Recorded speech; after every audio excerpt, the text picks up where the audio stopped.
Karena menentukan cut off itu dari yang saya tulis ini. Pertama dari penelitian sebelumnya. Yang pertama itu, dari penelitian sebelumnya. Kalau sudah ada penelitian sebelumnya mengatakan demikian, ya enggak perlu dicari ROC-nya, sudah cukup lah. Misalnya jurnal X, jurnal Y, kakak kelasnya bilang seperti ini, deskripsinya, itu bisa dipakai. Kalau kedua lembaga resmi ini jelas, misalnya contohnya IMT, BMI, sama aja ya. Terus Lila 23,5 itu kan juga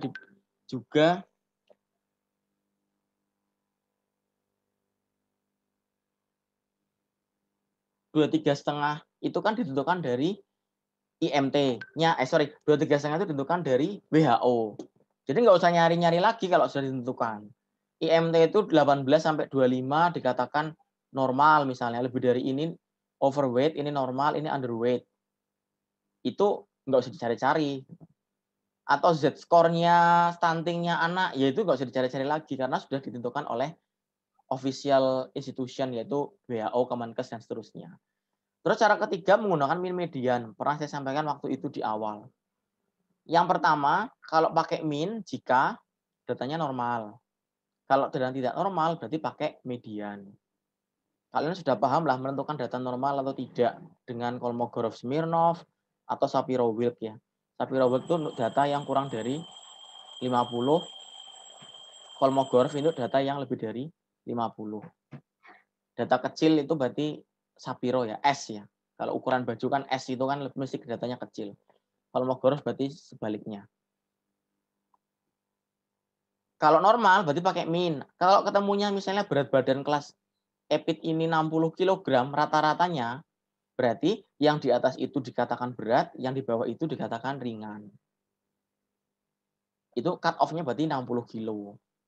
Kalau tidak normal berarti menggunakan median. Median berarti nilai tengah. Kan ada yang bilang dikatakan kaya berarti di atas UMR. UMR itu berarti cut off kan. Misalnya seperti itu. Ditentukan berapa di atas UMR berarti mapan, di bawah UMR tidak mapan, misalnya seperti itu. Yang keempat menggunakan ROC ini yang akan kita pelajari hari ini. Jadi sebenarnya ngeklik ROC itu 5 menit selesai, cuman pemahaman konsepnya yang panjang ceritanya gitu. Makanya sampai 3 pertemuan. Terus yang kelima pakai justifikasi peneliti. Justifikasi itu bukan intuisi ya. Justifikasi itu ya peneliti yang menetapkan gitu aja gitu. Wes pokok men dikatakan baik itu di atas 30 deh gitu. Tentunya peneliti itu yang peneliti kayak gimana? Kalau menurut saya sih kalau S1 sih belum dikatakan yang boleh pakai justifikasi. Tapi kalau sekelas lulusan PhD, doktor gitu oke lah misalnya seperti itu. Jadi yang nomor 5 ini tidak direkomendasikan untuk kalian. 1, 2, 3, 4 boleh. Jujur, menentukan titik potong ini sering dipakai oleh anak-anak promkes. Kalau orang luar Jawa bilangnya promkes gitu ya. Kenapa kok promkes sering pakai? Karena mereka sering meneliti yang jarang ada cut off dari lembaga resmi. Contoh apa? Kan promkes terus ya. Promkes itu kan mesti andalannya bukan andalannya ya, tapi seringnya KAP ya, knowledge, attitude, practice. Pengetahuan, sikap, perilaku. Nah, sekarang pengetahuan sikap perilaku itu tidak ada yang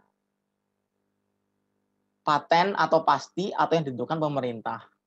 Beda kuesioner ya beda simpulan. Misalnya penelitian menggunakan kuesioner yang buat dia, tentunya nggak bisa WHO nentuin dikatakan pintar itu di atas 30, 70 nggak bisa.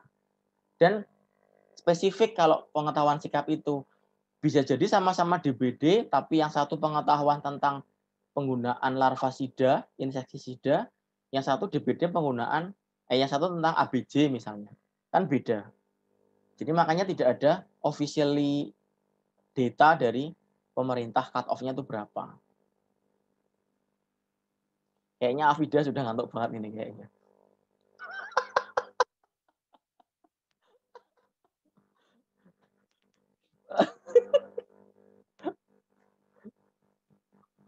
Menghayati, Pak. Menghayati ya, sampai apa? Sleeping Beauty and the Beast ya. Lalu saya teruskan ya. Tadi saya mana ya? Oh, pengetahuan sikap perilaku. Jadi kenapa anak pramuka sering pakai ya karena sering neliti itu.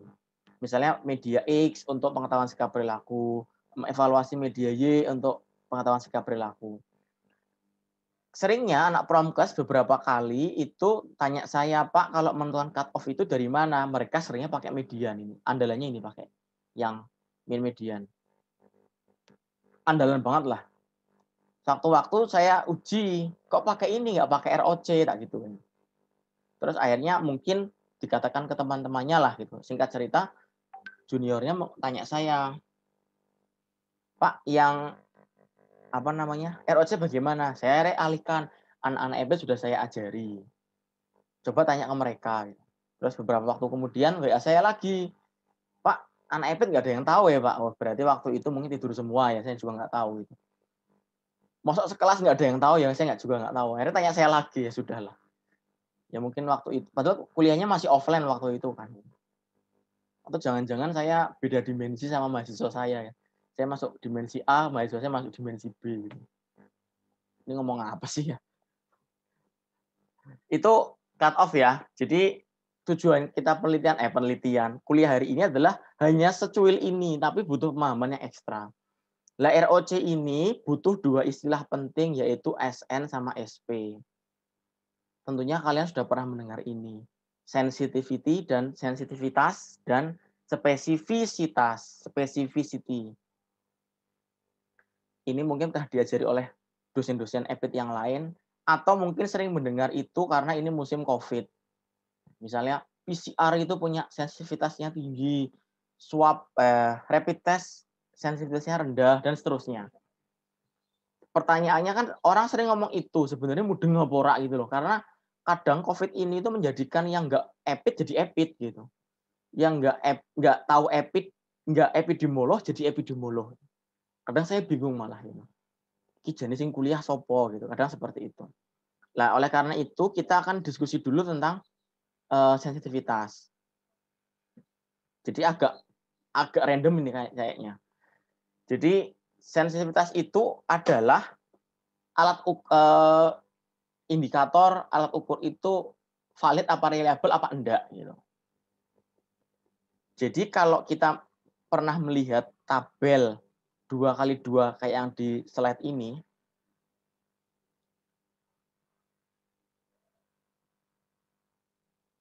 sebentar. Yang ini. Jadi ada dua row dan kolom ya. Row ini ada test result sama truth. Nah, truth ini adalah gold standarnya. Atau alat yang jadi apa ya? Baku standarnya. Kalau di COVID berarti sini adalah PCR-nya. Kalau test result berarti rapid test-nya. Jadi kita ingin tahu rapid test itu berapa sih SNSP-nya? Bisa dilakukan dengan cara melakukan penelitian dan menyajikannya dalam tabel ini. Jadi satu orang diukur 2 kali, diambil darahnya. Diambil sampelnya. Kalau yang rapid ya diambil darahnya, kalau yang gold standard diambil swab-nya. Nanti hasilnya satu orang diambil 2 kan. Misalnya yang rapid hasilnya positif, yang swab hasilnya positif. Berarti karena si A ini positif-positif masuk sel A. Dia positif, dia positif. Dia disease. Ada si B. Si B ini yang pas di rapid negatif. Ada yang di swab positif. Karena negatif positif berarti masuknya yang C. Di situ tulisannya false negatif atau negatif palsu. Lah inilah yang sering keluar di masyarakat, di berita. Rapid itu negatif palsunya tinggi. Karena rapid itu seringnya menduganya negatif, tapi aslinya dia positif. Kan bahaya. Rapidnya itu naik kereta, oh saya negatif kok naik kereta. Sebelahnya ada orang nggak dijarai dan sebagainya. Ada AC. Karena indoor setting dan sebagainya, lalu menular satu kereta, klaster kereta api, misalnya gitu kan. Kan belum ada nih klaster kereta api. Nah, nanti naik pesawat, klaster pesawat. Gitu. Jadi memang yang bahaya di situ. Lebih baik false positif. Dia dianggap positif oleh rapid test, tapi aslinya negatif. Lebih baik itu. Kan kalau dia rapidnya bilang positif, kan dia nggak naik kereta. Walaupun aslinya dia negatif. Yang paling sempurna memang positif rapid, ya positif gold standard, positif swab. Yang negatif rapid, ya juga negatif swab. Itu yang benar yang itu. Jadi yang C sama B, kalau suruh milih, mending B daripada C. Itulah namanya yang C itu negatif palsu. Kok bisa terjadi negatif palsu di COVID? Saya bilang COVID dulu deh, masih hangat karena. Kenapa? Kok bisa negatif palsu? Rapid test itu indikator ngetesnya pakai apa? Antibody ya, antigen ya. Jadi kalau ada paparan masuk virus, kan ada antibody yang terbentuk. Nah, antigen itu ada namanya imunoglobulin G, imunoglobulin M, dan seterusnya. Ada D, ada E. G itu berarti yang pas ya masa lalu, M berarti saat ini. Jika G-nya positif berarti masa lalu pernah punya kenangan, enggak masa lalu pernah positif. Yang M berarti saat ini positif. G itu masa lalu pernah terinfeksi, M berarti saat ini, current atau now atau present. Kenapa kok negatif palsu? Karena kalau orang terpapar tanggal 1 baru muncul antibodi itu sekitar tanggal 7 hari kemudian sampai 14 hari kemudian. Lah kalau dia rapidnya tanggal 3, ya belum muncul. Padahal dia sudah ada virusnya di dalam tubuhnya. Makanya ini sangat terkait dengan munculnya antibodi. Lah tepatnya munculnya kapan kan nggak ada yang tahu. Saya hari keberapa, kecuali memang dia rutin. Misalnya 1 sampai 14, 15 sampai 28. Mesti rapid test itu rutin oke lah. Misalnya setiap tanggal 14, 28, bulan berikutnya, setiap 14 hari itu dia akan rapid. Itu bisa bagus hasilnya. Karena surveillance terus ya, terus-menerus. Tapi karena kalau enggak kan mau naik kereta tanggal 3, rapidnya negatif. Padahal sampai Jakarta 4 hari kemudian, sudah tanggal 7 baru rapid positif. Berarti selama ini saya positif dong, ya memang iya. Gitu. Kayak gitu. Jadi disitulah katanya rapid test, bukan katanya, memang sensitivitasnya rendah. Karena mendeteksi false negatifnya tinggi daripada yang true positif atau true negatif. Jadi SN itu adalah ini ya, proporsi yang benar-benar sakit dalam populasi yang juga sakit oleh rapid. Jadi memang gold standard bilang sakit, si rapid bilang sakit. Itu artinya SN. Kalau kita punya sel A, B, C, D, SN adalah A, hasilnya dari positif keduanya, per A plus C. A plus C kan hasil positifnya gold standard. Yang benar-benar sakit itu berarti hasil dari gold standard. Itu dipersenkan. SN sama SP itu maksimal 100% atau 1. Jadi nggak ada SN-nya berapa alatnya 2000%, nggak ada, itu nggak ada. Jadi SN adalah kemampuan alat untuk mendeteksi yang benar-benar sakit dari yang gold standarnya bilang sakit. Ini yang benar-benar sakit nih. Nah, gitu. Itu SN. Kalau SP berarti kebalikannya. Berarti untuk mendeteksi yang benar-benar tidak sakit. Itu kalau SP. Jadi kalau SP kita punya A, B, C, D. SP adalah benar-benar tidak sakit kan D.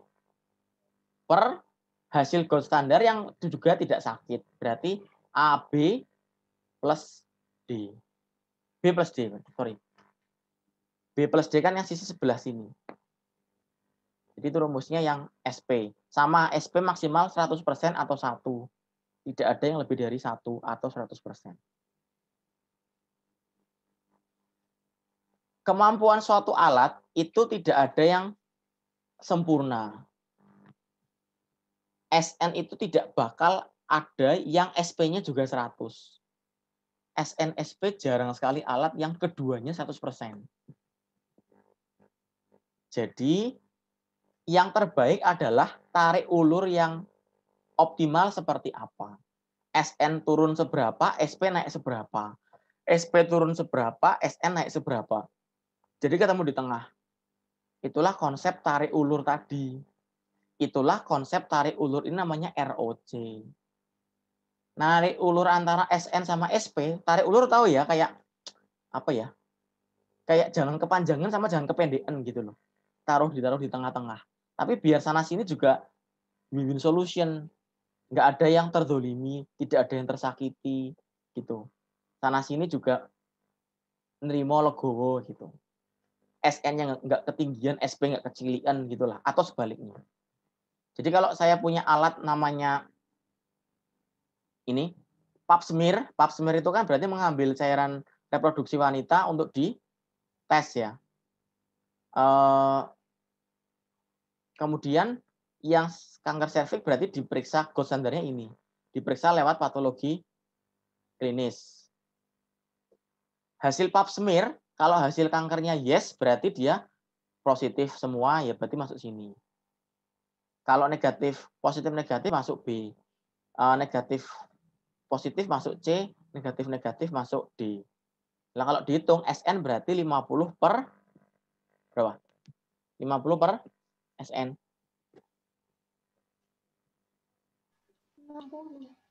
50 per 60. Ketemunya sebentar, pen saya putih ternyata. Ketemunya 83%. Kalau SP-nya berarti 90 per segini. Ketemunya itu 67%. Jadi mesti alat tuh kayak gitu. SN-nya tinggi, SP-nya nggak terlalu tinggi gitu. SN-nya rendah, SP-nya agak naik biasanya kayak gitu. Tapi ada nggak Pak SN sama SP rendah semua? Itu ada, nek rendah semua ada. Tapi nek tinggi semua jarang, kecuali gold standar. Kecuali gold standar. Gold standar itu mesti SN SP-nya tinggi, tapi nggak 100%. Pokoknya tinggi. Kadang 90%, 90%. Gold standar seperti itu. Berarti, jadi ada cerita gini. UGM itu ngeluarin namanya Genos. Alat, kok putih ya? Ini aja wis. Genos. Alat mendeteksi COVID, tapi lewat tiupan nafas. Jadi ditiup, gitu. Lalu dia pakai artificial intelligence, intelijen buatan, mendeteksi dia mengandung apalah, kabut apa. Jadi orang yang COVID itu punya kabut, katanya kayak gitulah. Mungkin kabut apa, nggak tahu lah ya. Nah, masuk situ diidentifikasi, bilang positif atau negatif dalam waktu cepat sekali. Pertanyaannya, dia rapid apa gold standar?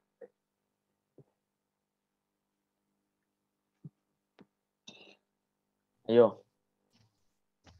Rapid, Pak.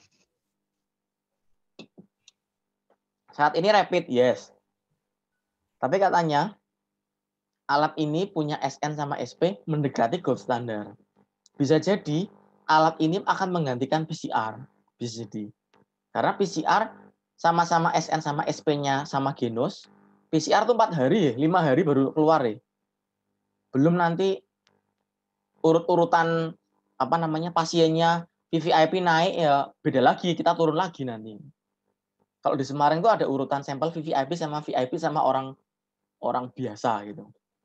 Jadi ya sampelnya akan didahulukan. Bisa sampai 10 hari. Nah, karena punya kelemahan waktu, bisa jadi Genos akan naik. Kecepatannya kayak rapid, tapi SNSP-nya kayak PCR. Nah, kayak gitu. Berarti ibaratnya keren lah ini alat ini. Katanya harganya juga lebih murah, hanya 40 juta. Artinya untuk sebuah institusi kesehatan kan segitu oke. Daripada PCR harus mendatangin dari luar tuh sekitar MM-an gitu. Kan lebih praktis Genos ini. Gitulah kurang lebihnya. Bisa jadi alat yang rapid naik pangkat jadi gold standar. Karena memang kualitasnya bagus. Itu pengantarnya. Saya akan boleh bertanya boleh. Kalau enggak ada bertanya ya sudahlah. Saya akan ke modul. Silakan buka modul.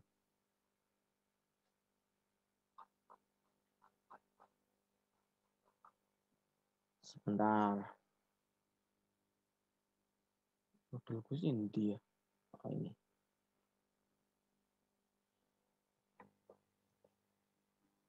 Jadi saya akan ke pengertian dulu halaman depan lah.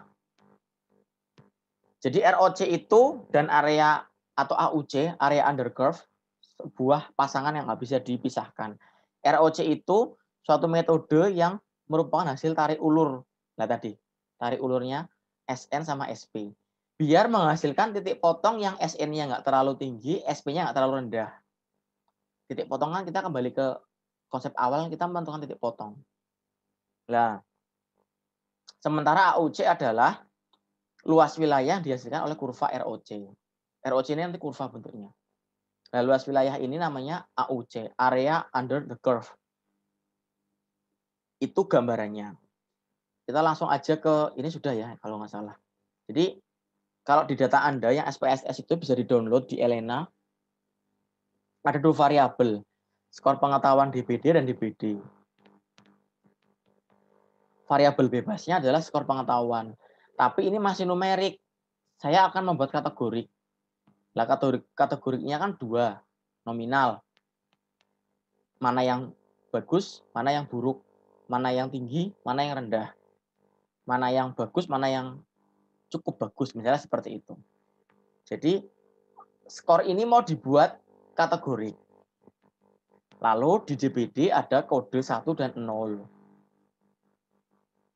Tidak DBD 1, 0 DBD. Sebelum masuk sana, jadi coding ini tuh ada aturannya.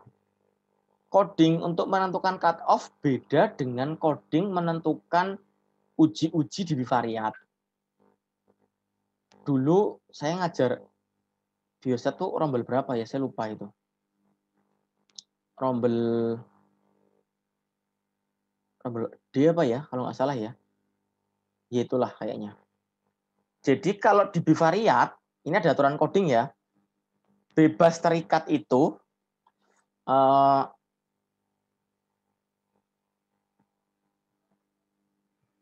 bebas terikat itu codingnya 1, 2.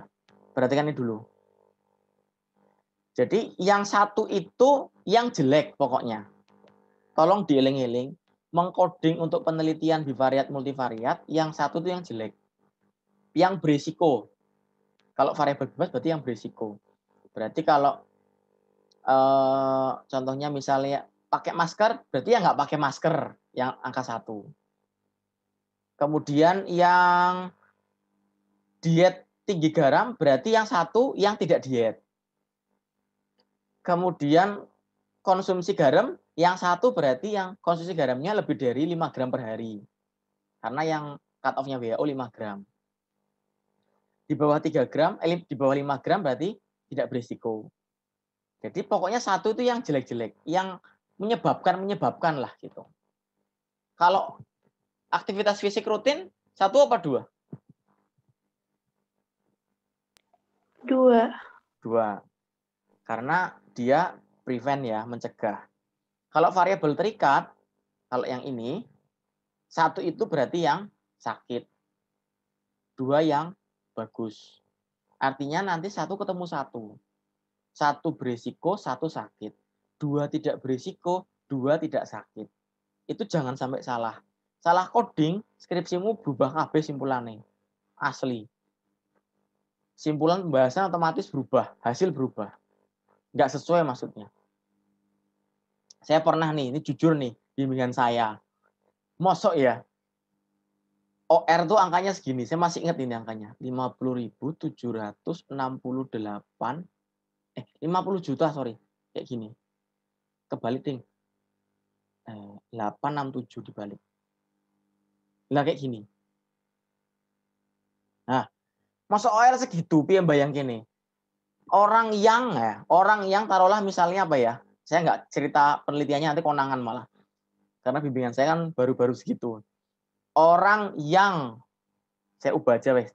Orang yang merokok berisiko 50.768.867 kali terkena stroke misalnya daripada yang tidak merokok. Dia membayangkan resiko segede itu. Mungkin baru ambil rokok sudah stroke mungkin ya, belum dinyalain apinya itu sudah stroke mungkin. Ya nggak tahu lah. Terus saya komen kan di Microsoft Word-nya skripsinya anak ini. Hasilnya memang seperti itu Pak. Iya, SPSS itu mau dimasukin angka berapa pun tuh ngeluarin angka kok gitu. Jadi bukan salah di SPSS-nya, salahnya di yang klik gitu. Ternyata salah coding itu, hasilnya segitulah. 50 juta ini. Kalinya. Ya mungkin ada rokok di ujung pintu, saya baru 2 kilometer sudah sakit stroke mungkin kayak gitulah. Iya, saya membayangkannya seperti itu. Kalau multivariat sama, artinya multivariat itu berarti bebasnya nambah ya, bebarengan. Jadi kalau bivariat kan kayak gini. Ini bebas, ini terikat. Jadi kalau multivariat berarti bebasnya ada lebih dari satu minimal ya. Ada 2, tapi 1 ini. Lah ini dianalisisnya bareng. Itu namanya multivariat. 2 ke atas. Nah multivariat itu bebasnya ajak 1, 2, sama kayak bivariat, tapi terikatnya 2 jadi 0. Kenapa Pak? Ya aturan SPS seperti itu. Karena Anda kan pakai SPSS. Kalau pakai Stata, pakai AR itu beda lagi. Itu aturan bakunya dari SPSS. Itu ya, itu gambaran cara coding. Lah, kalau yang codingnya materi kita hari ini itu beda lagi. Harusnya seperti ini codingnya. Jangan samakan codingnya pakai multivariatnya itu. Karena kalau multivariat itu kan satu yang DBD kan, 0 yang tidak DBD. Ini dibalik. Kenapa Pak? Nah ini ada aturannya. Tidak DBD diberi kode 1 karena logikanya semakin tinggi skor pengetahuan, dugaannya akan menurunkan risiko. Jadi 1 itu adalah tujuan. Deling-eling ya. 1 adalah tujuan dari cut off. 1 itu tujuannya. Kira-kira skor pengetahuan naik itu jadi DBD apa tidak jadi DBD? Kalau skornya pengetahuannya tinggi. Tidak jadi DBD. Tidak DBD ya, karena mereka tahu, karena mereka mudeng gitu ya. Jadi kalau teorinya skornya itu semakin tinggi, semakin tidak DBD, berarti 1 ini jadi tujuan. Yaitu 1 tujuannya apa? Tidak DBD. Bisa dipahami enggak? Saya ulangi ya. Kalau variabel skornya itu semakin meninggi, akan mengakibatkan tidak DBD, maka tidak DBD di kode 1. Karena 1 itu tujuannya. Tujuannya itu meninggi menjadi tidak DBD. Gitu ya. Kebalikannya, 0 berarti yang DBD. Berarti ada skor yang meninggi malah menjadikan DBD enggak, Pak? Ada. Contohnya apa? Ya jangan DBD wis, variabel lain boleh lah. Misalnya skor stres. Semakin tinggi skor stres, maka resiko kena hipertensinya tinggi apa rendah? Tinggi. Tinggi. Berarti kalau konteksnya skor stres sama hipertensi, kode 1-nya hipertensi apa yang tidak hipertensi?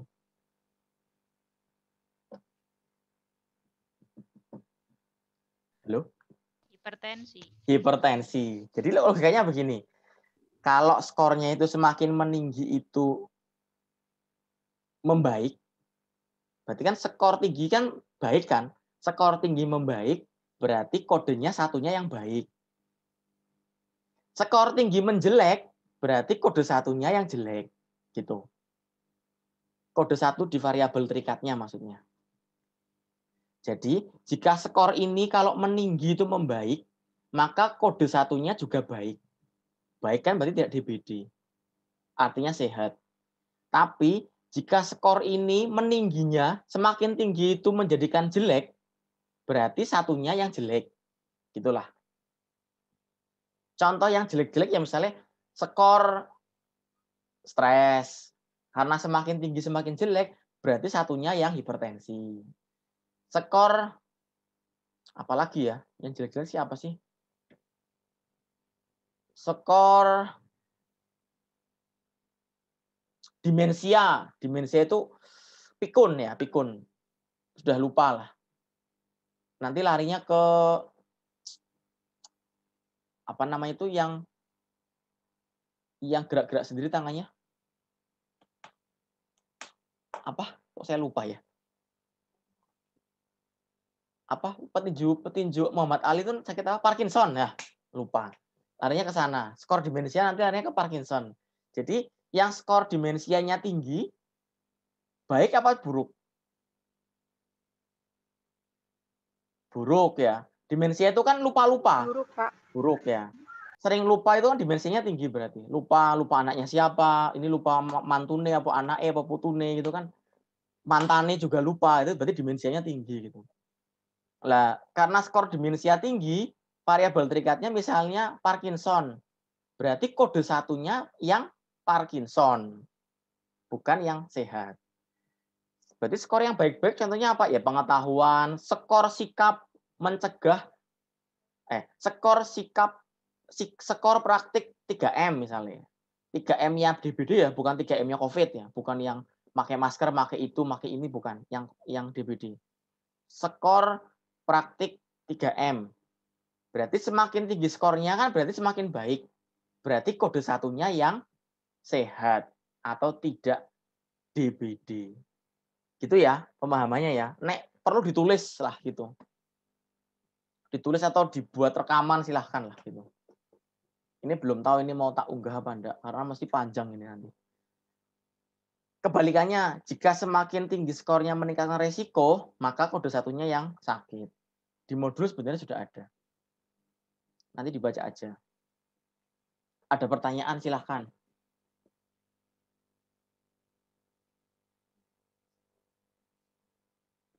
Ada? Nggak ada?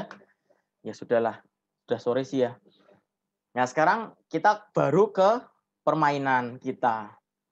Buka dulu SPSS-nya. Sudah ya. Kalau bisa nyambi dipraktekkan aja.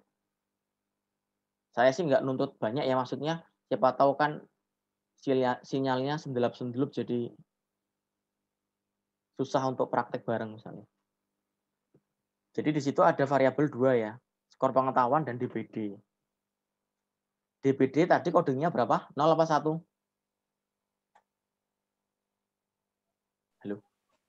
0, Pak. 0. Kalau saya value matiin berarti 0 yang tidak DBD ya. 0 yang DBD ya. Ini 0 ya. DBD 0 di sini. 0, 0, 0. Tidak DBD 1. Gitu. Skor pengetahuan memang ya skor. Caranya analyze, pilih paling bawah. Kalau di SPSS lama itu paling bawah. Kalau SPSS 25 kalau nggak salah, nggak terlalu bawah, agak naik 3 dari bawah. ROC itu di situ. Nggak bawah banget gitu. Lah kalau di Microsoft Word jelas nggak ada ya. Nyarinya di SPSS. Jangan di Microsoft Word. Lalu, skor pengetahuan taruh di tes. Taruh yang atas. DBD taruh di state. Tadi ini kosong ya. DBD taruh di state. Lalu, value of state adalah tujuannya. Tujuannya itu semakin tinggi skor, semakin baik apa semakin buruk tadi? Semakin tinggi skor pengetahuan? Semakin baik. Semakin baik. Berarti tujuannya tidak DBD apa DBD? Tidak DBD. Tidak DBD. Tidak DBD kodenya berapa? 1. 1. Jadi taruh 1. Gitu. Lalu ya udah, lainnya tinggal dicentang aja. Udah selesai. Ini nggak usah. Option nggak usah. Skor masuk tes, state masuk DBD, value-nya adalah tujuannya apa, sisanya centang. Udah, selesai. Kan gampang, rampung. Tinggal dibaca.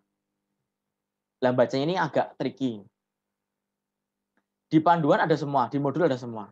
Sekarang tabel pertama ada 4 output. 1, 2, 3, 4. Ada 4 ya. Layar saya kelihatan outputnya enggak ya? Kelihatan, Pak. Kelihatan ya? Enggak, siapa tahu kelihatan yang lain gitu. Jadi yang output pertama ada angka-angka. Positif 63, negatif 33. Jangan keliru. Positif itu bukan berarti sakit DBD. Kalau lihat dari Excel, kalau lihat dari datanya tadi, DBD itu lebih sedikit daripada tidak DBD.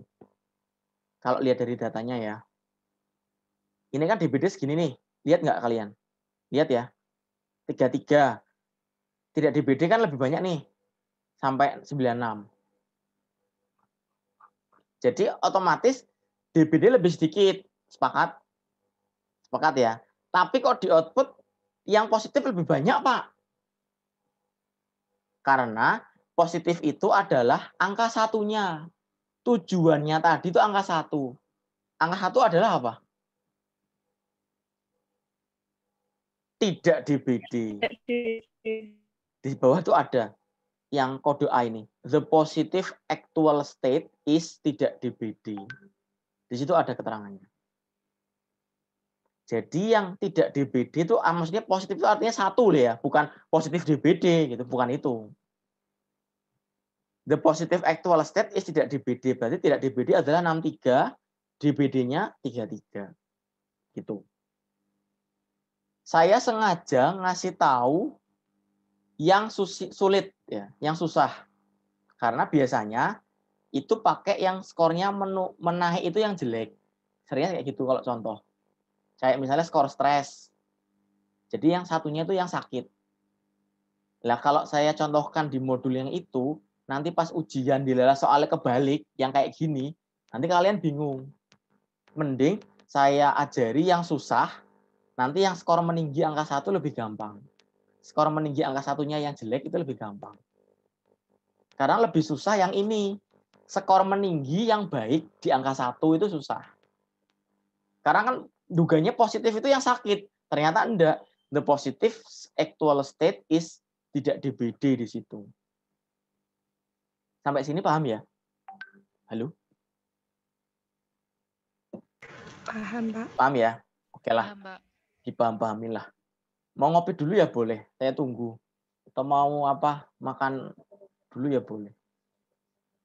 Ini warung jam segini warung penyet udah buka. Kalau di rumah ya penyetnya ibu lah. Yang kedua, kurvanya. Tadi kan dari depan kan bahasnya ROC sama AUC kan. Nah, ROC ini kurva receiver operating curve. Ini nggak bisa diinterpretasikan dengan mata telanjang gini aja nggak bisa. Cuman hanya bisa menduga gini. Semakin biru menjauh hijau, maka semakin menduganya semakin bagus. Semakin biru mendekat hijau, semakin sempit berarti luasnya, berarti kemampuan menduga sakitnya jelek. Kan konteksnya kita kan skor itu bisa menduga DBD nggak sih? Kan itu kan konteksnya tadi kita. Apakah orang yang skornya rendah itu juga berisiko kena DBD? Atau orang yang skor tinggi itu mesti nggak DBD? Atau jangan-jangan mau skor tinggi, skor rendah, yuk kena DBD. Jadi semakin menjauh hijau atau semakin luas kurvanya ini, berarti semakin bagus dalam menduga variabel terikatnya. Konteksnya ini berarti DBD. Semakin menyempit, semakin kurang bagus. Lah, luas antara biru dan hijau ini namanya area under curve.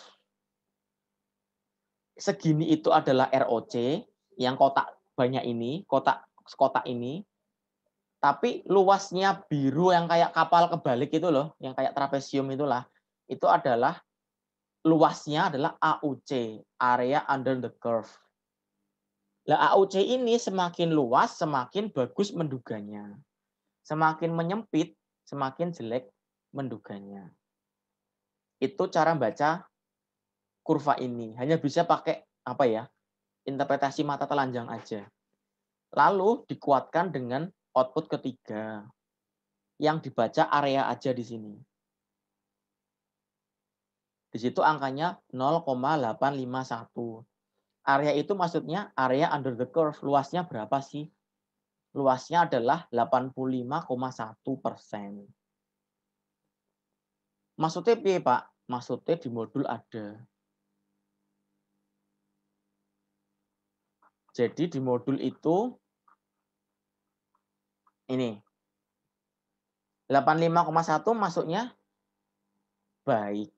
Jadi skor pengetahuan DBD dalam menduga DBD dapat dikategorikan kemampuannya menduganya baik.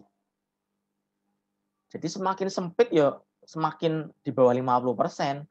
Saya pernah dapat ROC itu cuman 20% kalau nggak salah. Ya sangat lemah gitu. Berarti 85,1 artinya orang yang dari 100 orang ini, dari 100 orang, maka yang punya skor jelek dan kena DBD ya 85. Kesimpulannya tepat. Jadi 85 orang itu memiliki pengetahuan jelek juga kena DBD. Kan tadi penduganya seperti itu kan. Orang yang jelek pengetahuannya beresiko tinggi kena DBD. Berarti dari 100 orang, diibaratkan dari 100 orang, 85-nya itu punya kesimpulan tadi. Pengetahuan jelek, beresiko kena DBD. 15-nya tidak seperti itu. Itu cara bacanya aja sih, biar gampang. Kayak misalnya prevalensi kanker serviks 5%. 5 dari 100 wanita terkena kanker serviks, kan lebih gampang kayak gitu. 95% cowok kurang ajar. 95 dari 100 cowok kurang ajar gitu ya. Misalnya seperti itu. Saya akan kembali ke Excel. Akan kembali ke SPSS. Tabel ketiga sudah, tabel terakhir. Nah, ini yang penting di sini. Titik fotonya di sini. Di tabel terakhir ini, kalau kalian melihat di kotak paling kiri itu tulisannya positive if greater than or equal to. Sebelahnya sensitivitas, sebelahnya 1 minus spesifisitas. Kalau kalian jeli, sebelah kiri ini adalah cut off-nya. Kalau Anda baca ya, positif tadi tidak DBD apa DBD? Positif. Tidak DBD. Tidak DBD. Saya ngomong, suaranya jawabannya baru 20 jam kemudian ya. Kayak jauh banget ya. Jadi karena di situ tulisannya positif is tidak DBD, berarti kalau baca ini berarti sama. Tidak DBD jika lebih besar atau sama dengan 49. Lebih besar tidak DBD lebih besar daripada sama dengan 52,5 dan seterusnya. Jadi cut off-nya itu ada antara 49, 52,5, 57,5, 65, 72 sampai 96. Itu adalah cut off yang nanti kita akan pilih. Masalahnya pilih yang mana Pak kan gitu. Jadi ini pilihan cut off-nya dia.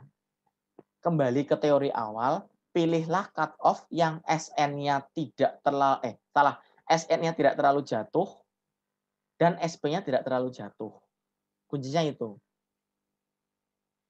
Jangan SN1, SP-nya 0 ya, jatuh salah satu. Makanya di SPSS itu tidak bisa mengetahui SP, hanya 1 minus SP. Kan butuhnya kita SP, bukan 1 minus SP. Makanya kita copy. Copy tahu ya, klik kanan, COPY itu copy. Kalau di dapur, beda lagi. Saya akan ke Excel.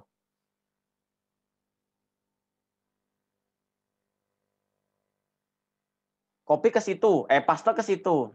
Dirapikan boleh lah. Misalnya ini dihapus saja boleh. Dibuat tabel ya boleh. Di modul ada kok. Ini dirapatke ya boleh.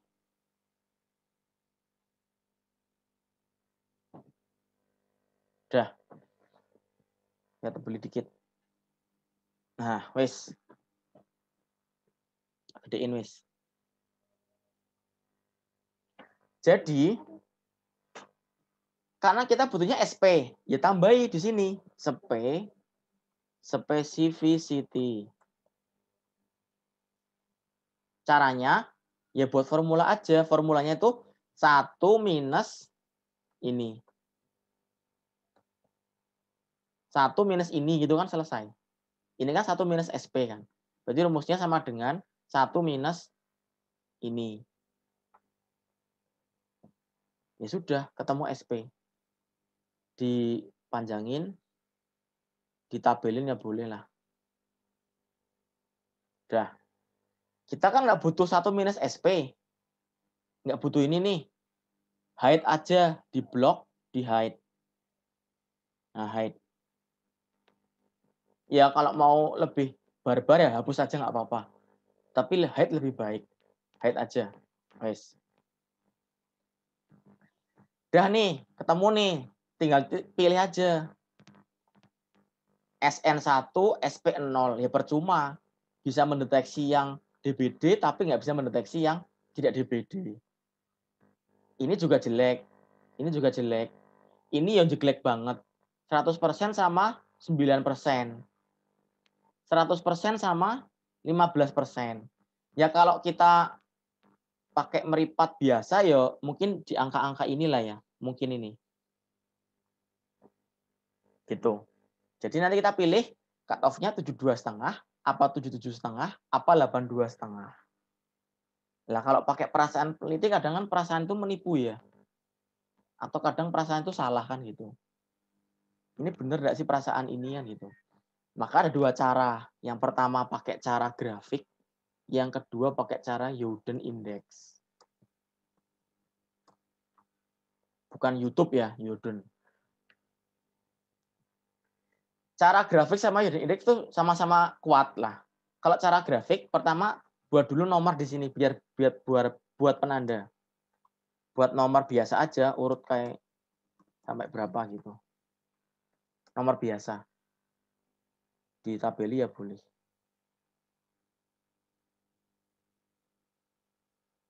Yes. Lalu bloklah ini. Ini di blok nih. Kita mau buat kurva biar berpotongan. Karena kita nggak tahu yang berpotongan itu di titik mana. Yang biar tarik ulurnya biar sempurna, optimal. Kita blok, lalu insert, klik pilih chart ini. Ya kalau bisa ngeklik ini langsung ini boleh sih sebenarnya. Kalau mau ya diklik ininya, pilihannya. Klik insert chart, pilih yang line. Pilih yang berpotongan, modelnya berpotongan. Pilih yang ini aja. Ini ada pentol-pentolnya itulah. Terus di oke. Lah. Dah. Biru itu adalah SN, abu-abu adalah SP. Titik di mana berpotongan itulah adalah titik tarik ulur yang optimalnya di situ. Kalau mau ditambah garis ya monggo. Cara nambah garis sih piye ya? Ya segitulah ya. Saya nggak tahu nambah garis. Kayak penggaris lah, mungkin boleh lah. Ini kasih garis sini-sini. Sret, gitulah. Berarti antara 6 dan 7 kan? Sepakat ya? Antara 6 dan 7. Tadi kita milihnya berapa ya? Kalau ini saya geser dulu. Antara 6 dan 7. Nah ini. Saya merahi. Nah itu. Pilih mana Pak? Kadang ada kalanya titik berpotongan itu pas di angka 6. Ya paling angka 6 aja. Tapi kan sekarang posisinya di antara 6 dan 7. Kalau versi grafik, kalau pakai cara pembacaan grafik ini, yang merah ini, ya ditentukan duanya dipilih, lalu baru pakai intuisi peneliti boleh. Artinya dikira-kira, logikanya gini. Kalau saya pakai 82 terlalu jeglek sepertinya karena 96 sama 46. Kalau saya pakai 77, 69 sama 85, kayaknya lebih tarik ulurnya lebih bagus ini. Kalau dari segi grafik, kan grafiknya lebih mendekat ke 6 daripada ke 7. Itu juga bisa jadi pertimbangan. Jadi secara resmi saya tetapkan nomor 6 sebagai cut off-nya di situ. Jadi kalau kita baca positive if greater than artinya berarti kalau pakai grafik ya yang lebih dari sama dengan 77,5 itu artinya yang pengetahuannya baik. Kurang dari 77,5 yang pengetahuannya buruk. Gitu. Selesai, pengkategorikannya selesai. Kemudian kalau pakai Youden, ini pakai Youden nih sekarang. Youden itu punya rumus adalah di buku modul juga ada, bisa dicek di situ. Kalau Youden itu rumusnya SN tambah SP kurangi 1. Halaman berapa ya? 12 itu ada. Tambah sini Youden Index. Rumusnya SN, ini SN tambah SP kurangi 1. SN tambah SP kurangi 1. Dah. Lalu dipanjangin, dikotain ya lebih bagus. Aturannya, kalau tadi yang grafik dipotongkan lalu pilih mana yang mendekati titik potong atau pilih mana yang kira-kira nggak terlalu jeglek, kalau di antara dua titik ya, kadang juga bisa dalam pas satu titik biasanya. Kalau Youden, pilihlah yang tertinggi. Kayaknya ini skip lah ya, ini skip ya, ini skip. Tinggal 2 ini. Mana yang tertinggi? Tertinggi ini. Yang saya warnai apa ya? Kuning raketo, ungu. Jadi kalau versi Youden diputuskan kita pakai ini.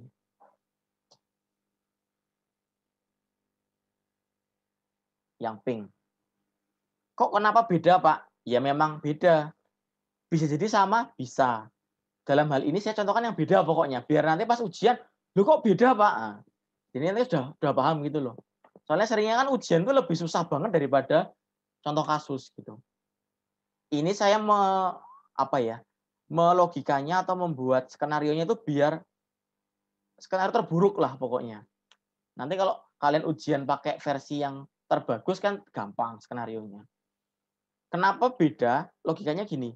Ini kan tingginya juga nggak terlalu beda sih. 5555 sama 554. Jadi sebenarnya ya pakai ini pun nggak salah. Pakai ini pun ya karena memang lebih tinggi ini.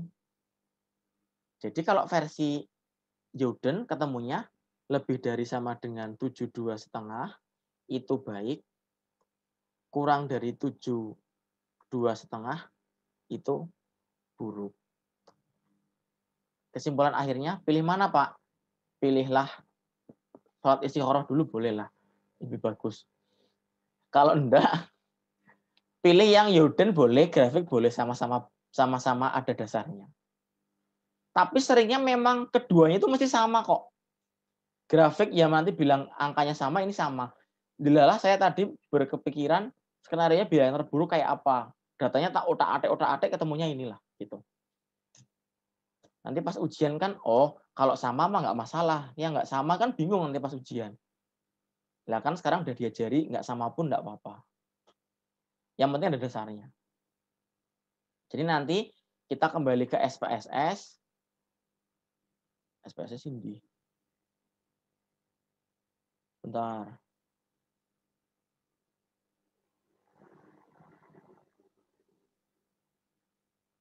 Loh. Pasti hilang ya. Kok malah ini. Sorry.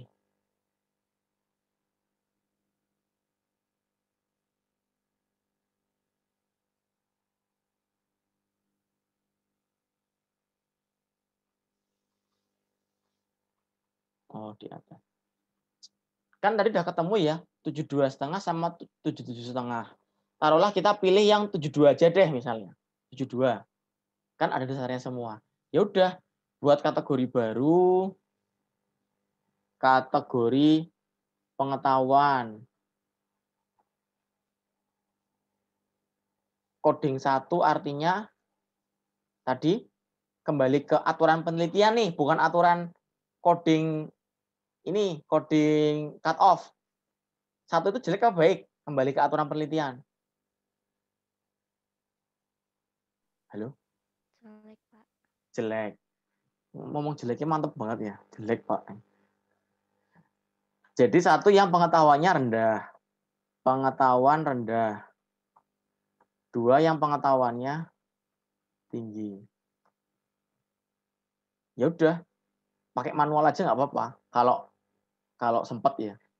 60 berarti karena tadi cut off-nya 72,5 berarti jelek 1. 1 90 berarti 2 sampai selesai. Ya kalau datanya 1000 ya tangannya pijetan nanti malam mungkin. Saya nggak menyarankan pakai ini. Saran saya pakai yang record.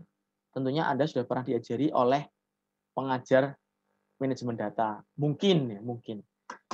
Daripada berkata atau bertanya-tanya, mending saya ajari aja. Caranya klik transform, record. Ini nggak ada di modul. Saya ajari langsung aja. Transform record into different variables. Jangan yang into same. Kalau into same nanti variabel yang ada di embed, ditumpuk gitu. Kalau into different variabel akan buat variabel baru. Kayak gitu. Pilih yang record into different. Nanti inputnya skor.